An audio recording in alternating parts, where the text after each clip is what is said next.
Well, they seem happy. They got them some fresh hay. Seem really happy. As you can see, we got a little bit of moisture here. We've had close to 2 inches. This is the first rain I've had since about the 1st of August, and maybe a little right around the 1st of August, because we had a good rain then.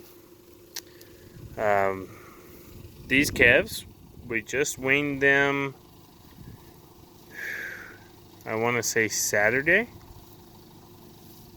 Yeah, it was Saturday. We weaned these calves Saturday. It is Tuesday, and it has been raining on and off since Sunday. Saturday night, Sunday. And they've got to be under the barn. And man, they're doing fantastic. These are, naturally these are native calves. We give them IBR when we brand them. These didn't get a second round before we weaned them. Just didn't have time, didn't get to it. But I have calves in this pen here on the bunk line. A few of them are there into some wheat straw, and then over here I've got calves down in the feed lot that I've been feeding, and they have been rained on and rained on. Cold rain, and it's in the 30s right now, and it's supposed to freeze tonight. And I actually was putting wheat straw out for other calves, because I mean it's just been a constant drizzle, and it's gonna get it'll freeze tonight, and I'm just kind of concerned that they've been in this cold rain for a couple days, and I can already see their health is plummeting. I know I'll be doctoring a lot of calves tomorrow. They're not quite there yet today, but they're cold enough, and it gets down and it freezes with them being wet. I know they'll really start getting sick tomorrow, and I'll just pretty much spend, I'd say, the majority of tomorrow doctoring calves that have just finally had enough and gotten sick. They'll start really showing it tomorrow, signs of it. So far we haven't had too much of an issue, but it's coming. These calves, not a care in the world. The only thing they complain about is not having enough feed. And so feeding loose hay, they're kind of pushing their feed to the edge of the dill. And I've been going along with the pitchfork and flipping it back over at the end of the day, and they're cleaning it all up. Like, I'm not really getting any waste. Today I've had some waste because I just haven't had time to get to it. I've had all kinds of troubles just getting a feed truck around and getting things fed. But these guys have had shelter. It's not dusty under the shelter, and they are not breaking. They're not getting sick. So I'm happy. I'm really happy. I think the way this year's turning out, this barn will probably pay for itself this year. Last year, it didn't matter where they were. They just got sick and died. But I think this year, this thing will really shine as to how it holds the health of the cattle. That, and it's nice seeing my own calves under here coming off cows, versus somebody else's calves or calves I'm buying. Just seems, I like it a little bit more. Makes me happy seeing my own cattle under here. But yeah, these ones will be out of here probably at the end of the week, and I'll put them in a feed pen and start feeding them. But they're until then, until kind of the fiasco subsides, they're gonna stay in here and until I need the space. But I got quite a few of these that are big enough I could probably just take and sell. But getting time to do that is a whole nother thing. It's just me for the entire week. I don't have any help, so not really gonna get anybody moved, and this just seems to be the perfect spot for them. As long as I keep them fed. But this is my Superslicer.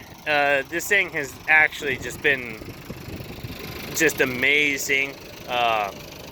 Really just fantastically the best thing I could have bought. I wanted a hay processor to grind up hay and, you know, kind of blow wheat straw around, but I just don't have the money at all. This thing really is just about perfect for weaning time and receiving fresh calves, because I've gotten enough rain here. When you're feeding a ration, that stuff will get just so wet the calves don't want to eat it.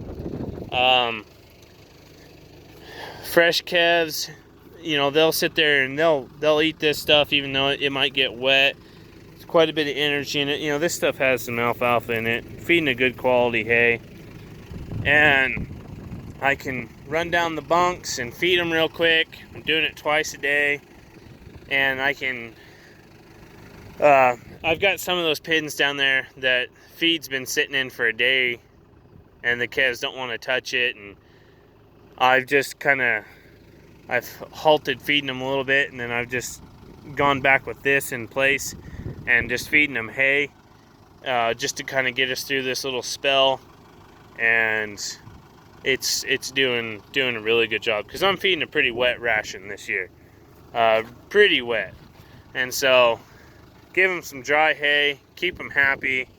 That's the name of the game right now, is just keep these calves happy, and it seems to be doing a really good job, especially on the calves that we're receiving to precondition to go out to wheat. They're really turning the crank.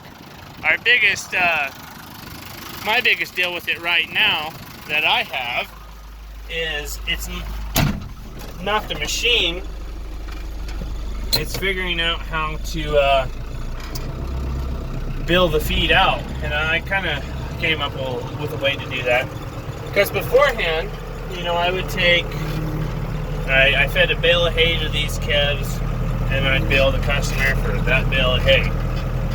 You know, I'd set out a couple of square bales and feed them to that pen, and when I was done feeding those bales, then I would go to just feeding them a ration. You know, because I wanted to use up that hay that I put out and couldn't really do anything with it, and I had to get it out of the way anyway. To where now it's, I go and pick up a bale and I'll feed, right now I'm feeding four different people's cattle. Two of those being mine, but they're different sets of cattle, different groups, different places that are paying for them, and I got two other people. So, trying to figure out, you know, okay, what's fair? You know, I can't really say this is your bale of hay, but it's feeding everybody.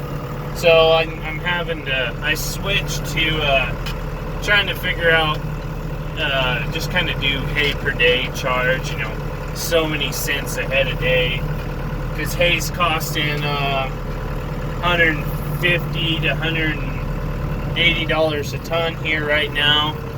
And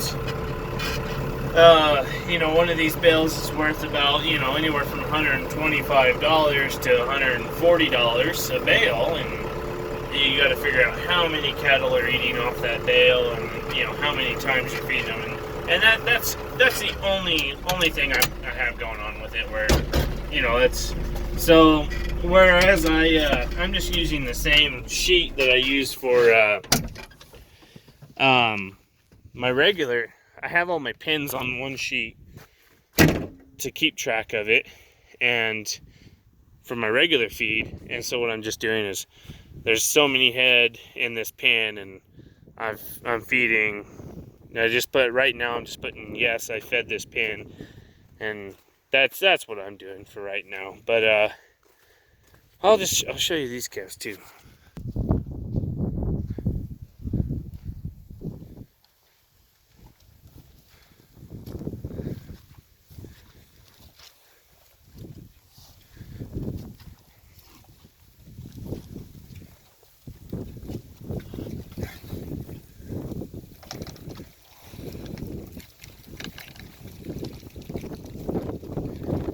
Alright, so you can see I just fed them. I got a little bit that these calves will kick it out, just being calves, but you can see their pen is just a mess. Got a little wheat straw out over there for them, and then I've got quite a bit back there. And you can see the calves they're holding together good right now. But I think after really cold temps tonight, with them being wet, that I think they're gonna start breaking tomorrow. Been doctoring a few. You can see the pink on their backs. Just not many. Like that Charlet up there is probably gonna need a shot. 142. He's pretty doggy. But so, and the other thing is, you can kind of see my roads. Well, this is one reason why I was renting a bulldozer. I can feed this pen with my little wagon, but I can't with my truck, because with this stuff gets wet, that truck, this is real greasy, that truck just slides off into this ditch. I mean, it every single time, it just slides into the ditch. So all my new feed pens are pretty much that way right now. I can't feed 2 of the new pens. And yeah, but I pushed up a bunch of cleaches, so we'll start building roads. Anyways, I've got to get my horses fed, so thanks for watching, because they're chewing pins.